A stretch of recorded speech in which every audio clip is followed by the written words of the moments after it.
Well, we have been joined by the chairman of the Anthony Joshua fan club, Mr. Eddie Hearn. How are you? Oh, go on. I could have really well, mugged you off there. In the old days. Different era now, Eddie. Yeah. I think we were out of shot for that as well. Thank God.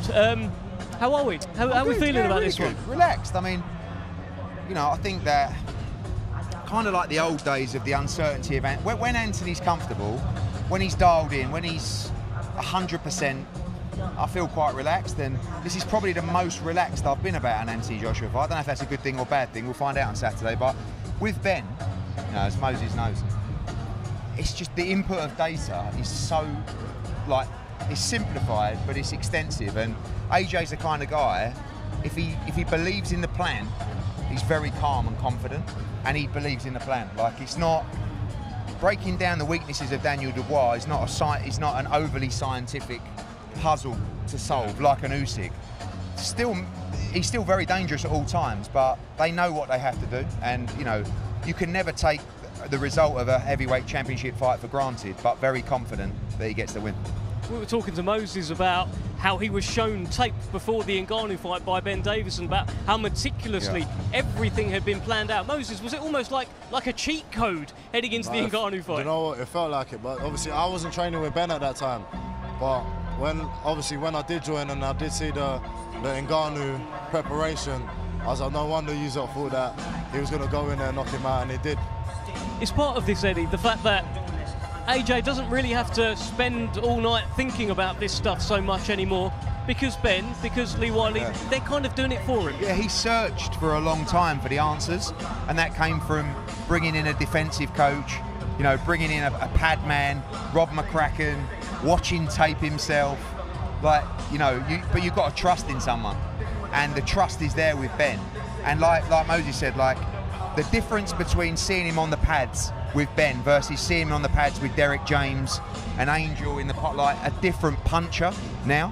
Like the stuff with Ngannou, the stuff with Wilding, it was scary when I went into the changing room to see them drilling it and then watch the fight. It was like, and AJ is brilliant at drilling, and he's brilliant at executing the plan when he knows and believes in it. And that's why I'm confident. Like, he's going to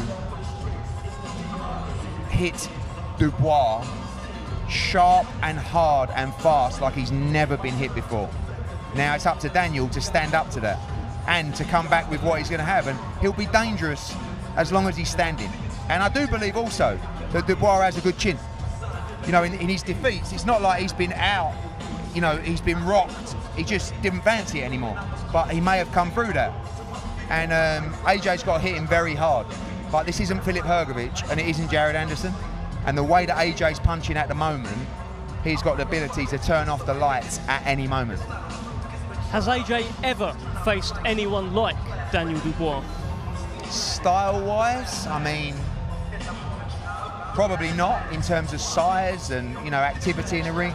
I'm looking forward to seeing what Dubois does. Povetkin was a dangerous fight. Yeah, Povetkin was really dangerous. Shorter man, you know, but a big puncher as well. Good movement. Actually, a bad style for AJ. Yeah. Anyone that's small and has good movement, not ideal for the bigger man. And oh look, the style matchup for AJ here is, it's never perfect, but it's a lovely style matchup for him.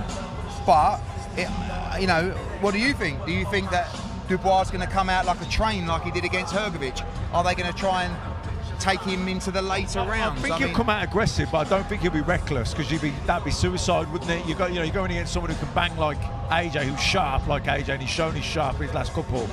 You know what I mean? He's got to think his way in there. He's got to get his jab going. He's got to use his feints. I don't think he can just steam into AJ. I think that'd be suicide. I think when he's like this, AJ, people aren't quite prepared for the sharpness. Yeah. You know, like the slip counter. Like, I'm going back to the days, like, I know it was Charles Martin and then, but back then, one mistake and it was like, it was over, and he lost that. Yeah. You know, he lost that ability with his feet and everything to actually throw shots like he used to. You know, if you look at him, even in the Franklin fight and the Hellenius fight, he just, everything was out. No, last two fights. First round of the Wallen fight, I remember thinking, he looked sharp, straight right hands to the body, he was accurate, his timing, his distance, he was spot on. Moses, every kind of amateur pundit out there right now is saying the same kind of thing. I'm looking forward to seeing. If Anthony Joshua hits Daniel Dubois like Filip Hrgović was, it would be over. But surely Daniel Dubois is going to move his head, right? Surely they've worked on that. Well, everyone thought that he was going to move his head once he got caught with Hrgović a couple of times, but he didn't. He just tends to brace for the punch instead. But I don't think he can do that against AJ, I can't lie. How much confidence did you take from the Hrgović fight with Daniel Dubois, or did it worry you? Both ways. I mean, you know, Hrgović, I don't think Hrgović was at his best, but we shouldn't, you know, not give credit to Dubois. It's a fantastic win. I mean, on one side, you say he got hit, you couldn't miss him, and on the other hand, you could say Hrgović never budged him. So I think he showed a good chin in that fight. But like positive and a negative. Yeah, but I think, you know, again, it's the sharpness of AJ. It's not a guy that's just going to be swinging away. It's when he makes Dubois miss or fall short and then counters him, and then it's how Dubois reacts. This fight could catch fire, you know, because I feel like when someone counters someone, there's going to be a 3 or 4 punch combination, and it's going to come both ways. I think he'll catch fire. I do, yeah. I don't think this fight. I don't think we'll be going into the 7th round. I hope not.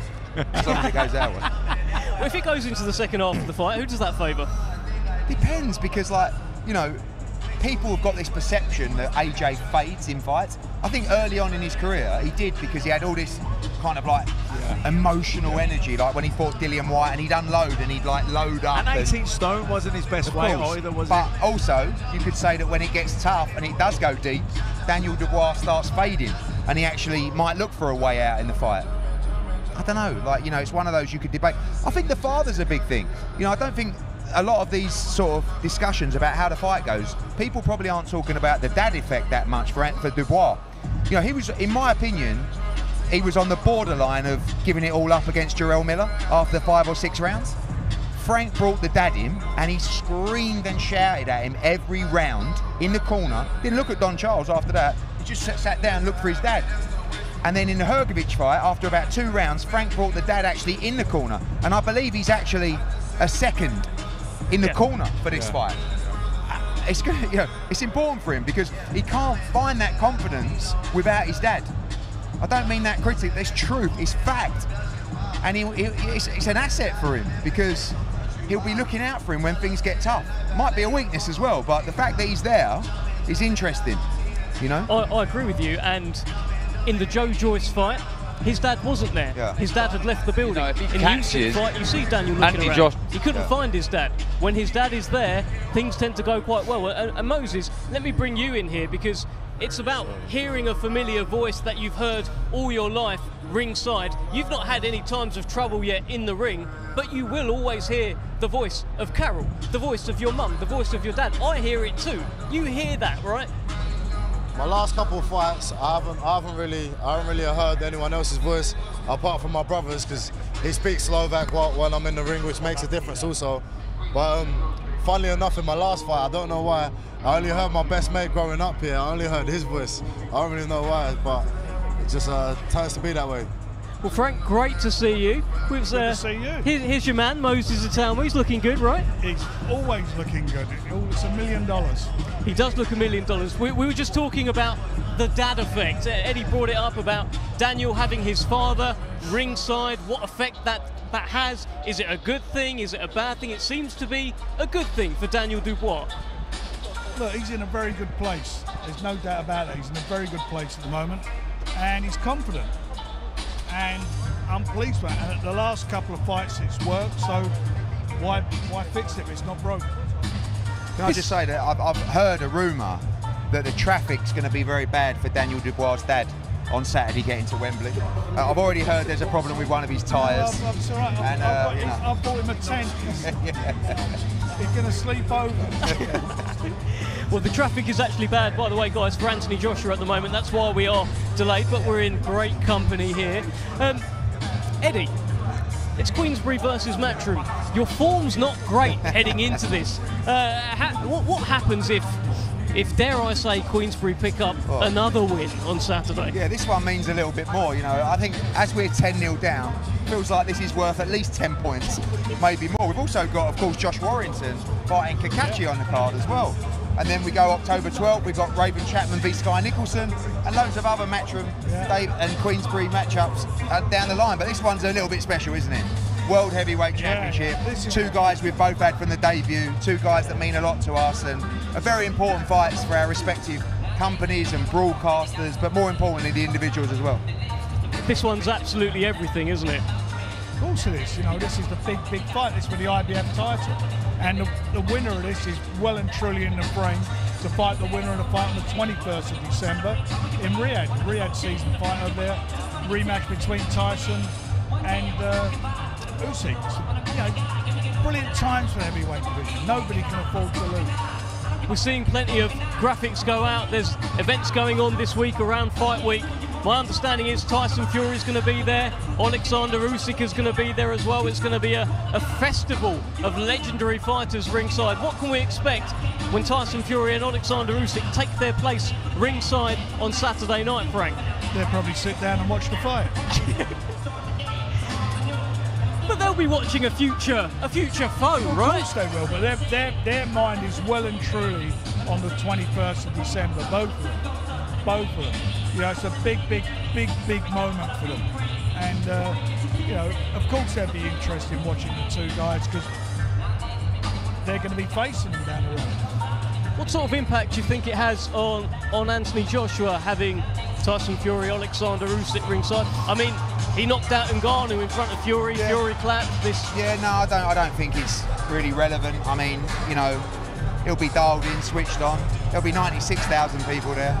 I don't think Fury or Usyk's going to bother him that much, you know, but I think it's an intriguing fight that all heavyweights and all fighters are really interested in as well, because, you know, I do feel like AJ's a favourite in the fight, but everyone believes Daniel Dubois has a chance in this fight, and the closer it gets, as always, the odds shorten, especially once Frank starts talking. What can we expect? What can we expect at the presser tomorrow? What do I expect? The press conference tomorrow. I mean, we saw when they had the round table, Anthony Joshua, Daniel Dubois, it got a little bit interesting. Look, it's tense. It's going to get near the fight. All fighters, it gets more and more tense. And each of them be trying to mentally outdo the other. But it won't matter. It's all about Saturday night. And the thing about this, why everybody's so interested, the bottom line of it is because they're two phenomenal punchers. That's what it is. That's the excitement of this fight, because they're such big punchers. I mean, you could probably say they are the two biggest punchers in the heavyweight division right now, Moses. Obviously, you can bang a bit as well. He doesn't agree with that. Yeah. Nah, obviously they've got to be. And obviously Daniel Dubois is obviously the world champion and AJ's challenging it for it. It makes it a very intriguing matchup, especially now there's Matchroom v Queensberry. I feel like good to see you picking the Matchroom boy though, Moses. You know, nice to see you switched on. No, do you know what it is? I feel like with the position obviously I'm in, I'm a Queensberry boy, but obviously I train with AJ, so I get to see a lot of insight with Anthony Joshua's training, and also I've done countless rounds of sparring with Dubois, so I feel like it's very interesting. It's very interesting Saturday night. He's someone that you should look at, you know, in the respect of being a competitor and a winner. 100%. Because we know that when you start in the game, the hunger has to be there. But to have the hunger and the discipline and the consistency that he has today, of course, with everything he's done, the money he's made, I think he wants it more now than he's ever wanted it in his entire career. Right? He wants to win this fight more than any fight he's ever been in before. And there's a reason for that, because if he doesn't, he's in trouble. So he wants to win it. But I'm telling you, in Daniel, I've never seen him so confident. I mean, you've seen him over here. He's relaxed. Normally, he doesn't want to do an interview. He don't want to talk to anybody. He's right. You know, he's engaging in this, and I like to see him like that. And I like the fact that he is the underdog. I do like that. So I'm talking up this in my head. But I'll tell you what. Whatever way you want to look at this, it's going to be exciting. It will be an exciting fight. Stand on me. I think that, and I said it yesterday, I think this is going to be a heavyweight version of Hagler-Hearn's White Last. That wouldn't be bad at all. Listen, before I let you both go, Frank and Eddie, state your case. Why does Anthony Joshua beat Daniel Dubois on Saturday and become three-time world heavyweight champion? Too experienced, too composed, too good, too sharp. Inside 3 rounds, Anthony Joshua by knockout. And Frank, state your case. Why does Daniel Dubois retain his IBF World Heavyweight Championship on Saturday night? I think he's the bigger puncher. I think he's got the better chin. I think he's on a roll. He's hungry, he's young, and he's got speed. And Moses, state your case. Why do you knock all the heavyweights out? You know, it's a good fight. I'm kind of leaning towards Joshua, but I'm definitely not ruling out. I'm not ruling out Dubois. Oh, he's changed his tunes. Now Frank's up here. You know what I mean? Wants another 0 on that check, Frank. No, honestly. I can't get another There's no 0. more It's gone on the page. There's no more paper. No, listen. I feel like Dubois is an underdog. Well, he's not underdog, but he's the younger, hungrier man, and I feel like that could play a part in Saturday night. Very, very interesting. Thank you, Eddie. I'm not even going to go for the fist bump. Thank you, Frank. Great to see you as always, sir. Thank you, Moses. Good.